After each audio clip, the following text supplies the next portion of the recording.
de uma situação difícil que nós passamos lá, quando aquela chuva, né, aquela tragédia nos atingiu naquele lugar, e essa igreja foi fundamental para que nós tivéssemos força para recomeçar, né, através do pastor Israel, através do presbítero Pauliano, através do Wesley, através da ajuda desta cidade, nós pudemos ser abençoados naquele lugar. E nesta noite eu quero, em nome da cidade de Mimoso do Sul, agradecer aos irmãos, dizer que a ajuda de vocês foi de grande importância para a gente naquele lugar. A palavra de Deus, irmãos, está falando sobre um homem chamado Naamã. A Bíblia diz que Naamã, ele era chefe do exército do rei da Síria. Naamã era um homem importante, Naamã era um homem que ocupava um cargo de grande relevância no exército do rei da Síria. Mas a Bíblia vai dizer que Naamã, ele tinha uma doença incurável. Naamã era um homem leproso, né? Por mais que ele tivesse aquela posição no exército, a doença de Naamã, ela não tinha cura. E a Bíblia vai dizer que o exército do rei da Síria, ele entra em Israel, e de Israel eles levam cativo para a casa de Naamã uma menina israelita que vai ficar aos cuidados da mulher de Naamã, que vai ficar ao serviço da mulher de Naamã. E a palavra de Deus vai dizer que aquela menina, né, eu creio que aquela menina, ela começa a conviver com Naamã, ela começa a experimentar o dia a dia de Naamã, porque talvez Naamã conseguisse, irmãos, esconder a sua lepra. Durante o uso do seu uniforme militar, né, talvez ele pudesse esconder aquela enfermidade. Ele pudesse esconder aquela adversidade que havia vindo sobre ele. Mas quando Naamã chegava em casa e tirava suas vestes, eu creio que aquela doença aparecia naquela casa, aquela doença era visível a todos. Mas Deus tinha um propósito na vida de Naamã, irmãos. Porque a Bíblia fala que por causa de Naamã o Senhor dava vitória aos sírios. Por causa de Naamã, o exército do rei da Síria era um exército vitorioso, porque Deus era com Naamã. Mas Naamã tinha esse problema, ele era um homem leproso. Mas agora essa menina convivendo na casa de Naamã, ela vai dar uma palavra para a mulher de Naamã. Vai dizer: ah, se o meu senhor Naamã estivesse diante do profeta que está em Samaria, ele o restauraria da lepra. Irmãos, aquela menina que estava naquela casa não era uma menina comum, mas era uma menina que havia vindo de Israel, era uma menina que conhecia verdadeiramente o Deus de Israel, era uma menina que sabia que por mais que a doença de Naamã ela não tivesse cura na Síria, mas em Israel ela tinha cura, porque o profeta, o homem de Deus, ele tinha a autoridade do céu para repreender aquela enfermidade. Aleluia, Jesus. E quando Naamã, irmãos, chega ao conhecimento de Naamã que a menina havia dito isso, eu creio que começa a surgir uma esperança no coração de Naamã. Eu creio que na vida daquele homem leproso agora começa a surgir uma esperança. E Naamã vai até o rei da Síria e diz ao rei da Síria: assim disse a menina que é de Israel, né? A menina falou assim, assim e assim. E o rei da Síria mesmo faz uma carta, irmãos, ao rei de Israel, né, dizendo que o rei de Israel, quando recebesse aquela carta, curasse Naamã daquela lepra. Que o rei de Israel, ao receber aquela carta, fizesse algo pela vida de Naamã.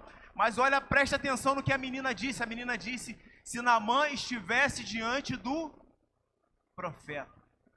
A menina não falou que se Naamã estivesse diante de um médico do rei da Síria, se Naamã estivesse, obrigado, meu irmão, se Naamã estivesse diante do rei de Israel, não. Naamã precisava estar diante do profeta. E a Bíblia vai dizer que agora Naamã se prepara, pega ouro, pega prata, pega algumas vestes, pega uma comitiva e vai até as terras de Israel. Quando ele chega naquele lugar, quando ele apresenta aquela carta para o rei de Israel, a Bíblia vai dizer que quando o rei pega aquela carta e vai ler, irmãos, ele vai dizer: por acaso sou eu Deus para curar essa enfermidade desse homem? Porque o rei, irmãos, ele não podia fazer nada por Naamã. Naamã estava indo num lugar aonde o homem que ele estava procurando não podia fazer nada por ele, porque a enfermidade que Naamã tinha não estava ao alcance do homem, não estava ao alcance do poder do homem, mas estava somente ao alcance do poder de Deus. E a Bíblia vai dizer que agora o rei de Israel começa a rasgar as suas vestes. O rei de Israel começa a ficar preocupado, por quê? Porque ele não tinha o que fazer com Naamã. Mas a palavra de Deus vai dizer que havia um profeta chamado Eliseu naquele lugar. Quem aqui conhece, já ouviu falar do profeta Eliseu? O profeta Eliseu, irmãos, estava naquele lugar, homem de Deus, quando ele toma conhecimento que Naamã estava na casa do rei de Israel e que o rei de Israel estava desesperado. Ele fala assim: deixa vir a mim, Naamã, e ele saberá que há profeta em Israel. Irmãos, nós que andamos com Deus, aquele que anda com Deus sabe aquilo que o Senhor pode fazer. E agora Naamã, ele pega a sua comitiva, vai até a casa do profeta Eliseu. E quando ele chega na porta da casa de Eliseu, Eliseu pega o mensageiro e fala assim: vai lá, fala com Naamã para ele se lavar 7 vezes no Rio Jordão. Irmãos, quando Eliseu dá essa notícia, quando o mensageiro dá essa notícia para Naamã, a Bíblia vai dizer que Naamã fica indignado. Naamã começa a ficar indignado. Naamã falou assim: não, eu achei que ele viria aqui. Eu achei que ele sairia aqui, que ele colocaria as mãos sobre a minha lepra. Eu achei que ele iria pedir ao Deus dos céus que fizesse algo por mim. Mas Naamã está querendo que as coisas sejam do jeito dele, mas o Senhor, ele não faz as coisas do nosso jeito. Naamã está querendo ser curado da forma dele, mas quando nós estamos na presença do Senhor, nós precisamos entender que o Senhor tem a sua forma de trabalhar. E muitas vezes a forma de Deus trabalhar não é a mesma forma nossa, não é da forma que nós queremos, não é da forma que nós pensamos.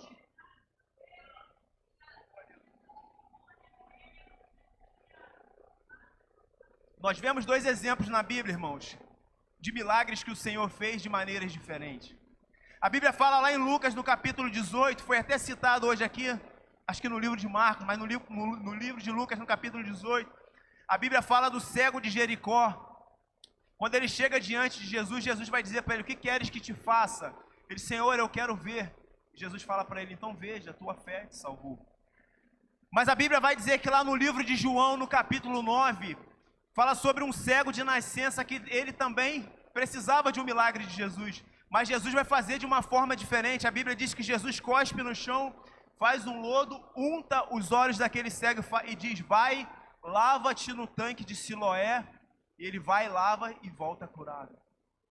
Muitas das vezes, irmãos, nós queremos entender a forma que Deus vai trabalhar. Nós precisamos apenas confiar que o Senhor está fazendo, que Ele pode fazer na minha vida de uma forma, Ele pode fazer na sua vida de outra forma. O importante é que se Ele te prometeu, Ele vai cumprir aquilo que Ele prometeu na sua vida. Quando Deus tira Naamã, irmão, da Síria e leva para Israel, Deus já tinha um propósito. Mas Naamã está tentando dificultar o propósito de Deus. Naamã começa a ficar indignado com aquilo que o profeta estava dizendo para ele. Por ele não entender, ele achava que as coisas não deveriam ser daquela forma. Naamã, por ele ser alguém que ocupava uma posição no exército do rei da Síria, ele achou que o profeta do Senhor iria descer e iria lá falar com ele. Mas Deus estava querendo que quem descesse era Naamã. Naamã estava precisando descer da postura dele, irmãos, e se diminuir diante do Senhor. Porque diante do Senhor o homem não é nada. Diante do Senhor o homem é pó, é cinza, o homem precisa se render, o homem precisa se diminuir. Naamã vai aprender isso de uma forma dura, irmão. Naamã vai dizer assim, mas Naamã começa a recusar as águas do Rio Jordão. Naamã vai dizer assim, mas não são as águas de Abana e Farpá, rios de Damasco, melhores do que todas as águas de Israel? Poderia eu me lavar lá? Naamã, o lugar do milagre, irmãos, é o lugar da obediência. Deus falou com você no Jordão, não vai para outro lugar não.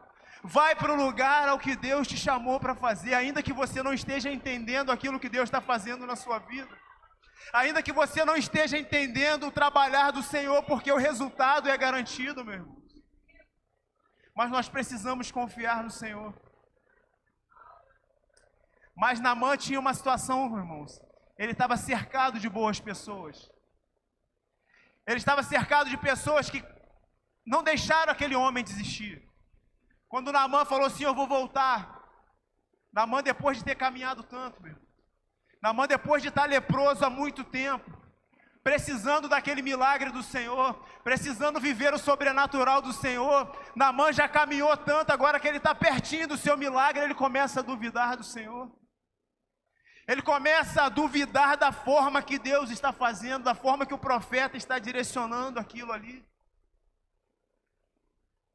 Mas Deus, eu achei que o Senhor ia fazer assim.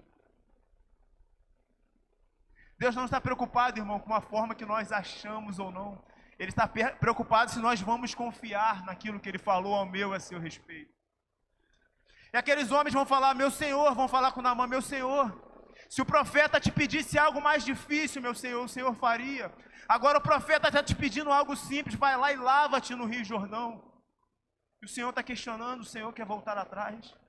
Quantas vezes nós queremos voltar atrás, irmão, nas promessas do Senhor na nossa vida? Quantas vezes o Senhor tem nos chamado para algo e nós estamos tão perto de viver o milagre do Senhor e nós começamos a não entender o processo do Senhor. Nós não começamos a não entender a forma que o Senhor está fazendo na nossa vida e parece que o que Deus está fazendo está errado. Parece que o que Deus está fazendo não está nos levando para o lugar do milagre, irmãos. Mas o Senhor, Ele tem compromisso comigo e contigo. O Senhor, quando nos fez uma promessa, quando Ele nos chamou para sermos mais que vencedores, irmãos. O Senhor não nos chamou para sermos derrotados. O Senhor não nos chamou para pararmos no meio do caminho. O Senhor não nos chamou para começarmos algo e largarmos pelo meio do caminho. Mas o Senhor falou, aquele que perseverar até o fim. Nós fomos chamados a perseverar até o fim. A pegar algo na presença do Senhor e falar, nós vamos caminhar. Nós vamos adiante, nós vamos mais. Nós vamos enquanto o Senhor nos sustentar, nós vamos caminhar. E agora aqueles homens convencem Naamã, irmãos. O milagre está na frente de Naamã, mas Naamã está querendo voltar. E Naamã vai até o Rio Jordão, talvez ainda meio contrariado. Mas ele vai, mergulha naquele rio. E eu creio que quando ele dá o primeiro mergulho e sai, ele não vê o resultado. Eu creio que ele dá o segundo mergulho e sai e não vê o resultado. O terceiro, o quarto. Quantas vezes nós começamos algo para o Senhor e começamos a não ver o resultado de imediato? Porque às vezes uma semente que nós plantamos no altar do Senhor hoje, nós vamos colher 10 anos depois, mas o Senhor, Ele é generoso na colheita. Mas as coisas, elas não acontecem no nosso tempo, irmão, elas acontecem no tempo do Senhor. As coisas, elas têm um tempo para acontecer, e antes de acontecer, a gente passa por esse processo. Naamã está passando por um processo de quebrantamento, ele está passando por um processo onde Deus está tentando trazer ele para o centro da sua vontade, para ele reconhecer que a autoridade está no nome do Senhor, e não na autoridade que ele exercia militarmente. Ele dá o quarto, o quinto, o sexto, e quando Naamã dá o sétimo mergulho, ele vai ver o sobrenatural de Deus na vida dele. Irmão, quando nós dermos o sétimo mergulho obedecendo ao Senhor, nós vamos ver o sobrenatural do Senhor nas nossas vidas. Nós vamos ver acontecer aquilo que só o Senhor pode fazer. Nós vamos ver acontecer aquilo que o Senhor verdadeiramente nos chamou, mas nós precisamos dar o sétimo mergulho.